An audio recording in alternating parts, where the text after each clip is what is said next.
चली अमेरिका। निधि का नेचर बचपन से ही शर्मिला था। वो ना ज्यादा लोगों से बात करना पसंद करती और ना ही ज्यादा मिलना जुलना। निधि, ये पैसे ले जरा और बाजार से चीनी तो ले आ। नहीं माँ, मैं नहीं जाऊंगी, मुझे शर्म आती है, आप ही चले जाओ ना। अरे पता नहीं क्या करेगी ये लड़की। जीवन में कभी कुछ किया ही नहीं सिवाय पढ़ाई और घर के कामों के। इसकी शादी भी आसपास ही कहीं करवा दो, दूर जाकर इसका गुजारा कैसे होगा। निधि सुनती सबकी, समझती भी, लेकिन चुप करके रह जाती। एक दिन पिता के दोस्त अपने परिवार के साथ निधि के घर खाने पर आते हैं। उनकी बेटी बहुत ही स्मार्ट होती है। निधि बेटा, वीणा के साथ बात करो। देखो, अंकल की बेटी भी आई है उनके साथ। निधि वीणा के साथ वहीं बैठ जाती है। चलो ना अंदर चलते हैं, यहाँ कहाँ बड़े लोगों के बीच बैठे। निधि माँ की तरफ देखती है और अंदर चली जाती है। वैसे मैंने ना अपना चैनल खोला है, तुम सब्सक्राइब करना उसमें। मैं ना ब्यूटी और फैशन की बात करती हूँ। ये देखो। ओह, इतने सारे लोगों के सामने तुम कैसे इतना बोल लेती हो? मुझे तो बहुत शर्म आती है। अरे शर्म कैसी? खैर, सीधी सादी सी निधि। उसकी शादी हो जाती है राकेश से। राकेश एक स्मार्ट लड़का था, उसे घूमना फिरना पसंद था, लेकिन निधि का शर्मिला व्यवहार वो समझ जाता है। अरे निधि, घर से बाहर क्यों नहीं निकलती? लोगों से मिला जुला करो, तभी तो पता चलेगा ना कि दुनिया कैसी है। क्या करना है पता करके? शादी से पहले पापा और अब आप। ठीक है ना, मुझे ज्यादा दुनियादारी में नहीं पड़ना। निधि की जिंदगी ठीक ठाक चल रही थी। उसके 2 लड़के होते हैं, दोनों को वो पढ़ाती लिखाती, उनका ख्याल रखती। निधि, 25 साल हो गए शादी को, दोनों बच्चे सेटल हैं। हम लोगों ने शहर में 2 मकान भी ले लिए। दोनों की शादी खुद का पता ही नहीं चला कैसे उड़ गया। हाँ, ये तो है। मैं खुश हूँ, जिम्मेदारियाँ आती रही, मैं निभाती रही, और क्या चाहिए। देखो, मैंने सोचा है कि अब हम लोग अमेरिका जाकर रहेंगे। यहाँ की जिंदगी तो जी ली। वैसे मुझे वहाँ बहुत अच्छी नौकरी मिल रही है। मैं कैसे चलूंगी?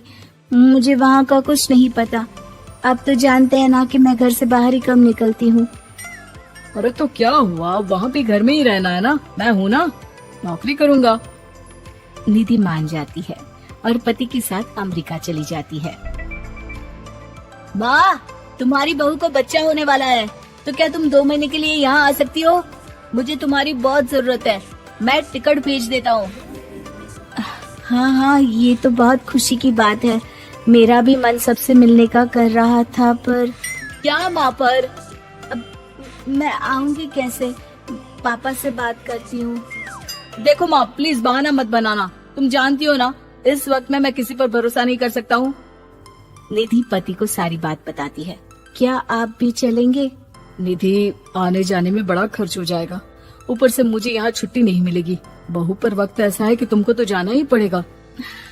मैं अकेले दुकान तक तो नहीं जा पाती, इतनी दूर भारत कैसे जाऊंगी? मुझसे नहीं होगा। लेकिन सबके कहने पर निधि को जाना ही पड़ता है। एयरपोर्ट में घबराई निधि एक मुसाफिर से कहती है, मैं ना भारत जा रही हूँ, दिल्ली जाने वाली फ्लाइट। सब मिलकर निधि की मदद करते हैं और फाइनली निधि भारत पहुँच जाती है, जहाँ बेटा उन्हें घर ले आता है। वाह माँ जी, यहाँ तो मैं भोपाल तक नहीं जा पाती, आप अमेरिका से आ गई। भाई, चालाकी तो औरतों में होनी ही चाहिए। यहाँ हम बुद्धू के बुद्धू रह गए। निधि इतनी दूर और लंबा सफर करके थक जाती है। वो चुपचाप बैठ जाती है। बैठना नहीं है माँ जी, बच्चा पकड़ना है, ये लीजिए। और हाँ, घर का काम तो मैं करूँगी नहीं, जानती है ना शरीर कच्चा सा है, तो मुन्ने को सुलाकर कुछ बना लीजिएगा। निधि को बहू का व्यवहार बहुत बुरा लगता है। जैसी भी थी, पिता और पति की हमेशा लाडली रही थी निधि। निधि बेटी की तरफ देखती है। माँ, वो काम वाली कोई मिल नहीं रही है ना, मैं देखने की कोशिश तो कर रहा हूँ।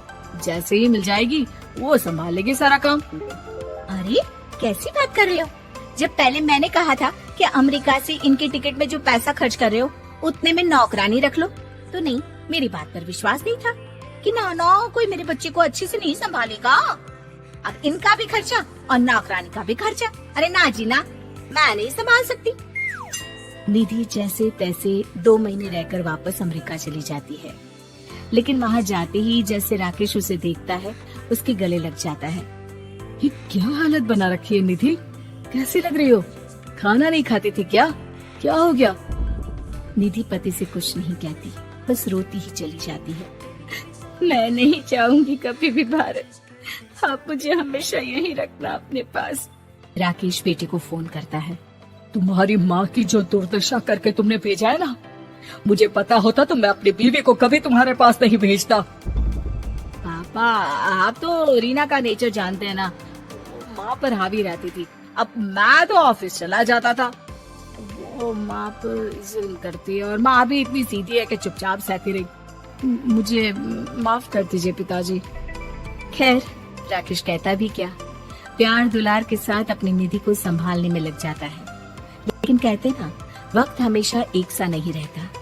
अमेरिका में ही राकेश की मृत्यु हो जाती है और निधि अकेली रह जाती है। बड़ा बेटा कहता है, माँ भारत चलो ना, हम लोग साथ रहेंगे। निधि को जैसे ही वो सब सीन्स याद आते हैं वो परेशान हो जाती है। समझ में नहीं आता कि पति के बिना अब जीवन कैसे चलाएगी।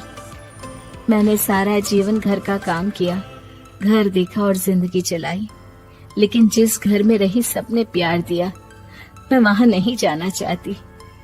तभी राकेश जिस कंपनी में काम करता था उसका मालिक निधि के घर आता है। वो भी भारतीय ही होता है। दीदी, राकेश ने आपके बारे में बताया था। जब से आप भारत से लौटी थी उसे आपकी बहुत चिंता रहती थी, इसलिए उसने मुझसे कहा था कि कभी अगर वो ना रहे तो मैं आपको ये पैसे दे दूं। और हाँ, हम लोगों की कंपनी में आपके लिए नौकरी भी है। निधि पति के पैसे देकर मन में तसल्ली करती है और नौकरी के लिए हाँ कर देती है।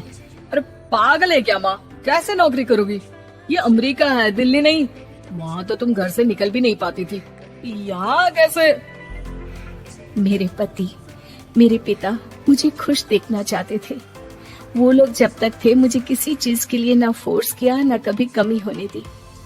पर अब मुझे जीवन जीने के लिए घर से निकलना ही होगा। बेटा, तुम तो अगली फ्लाइट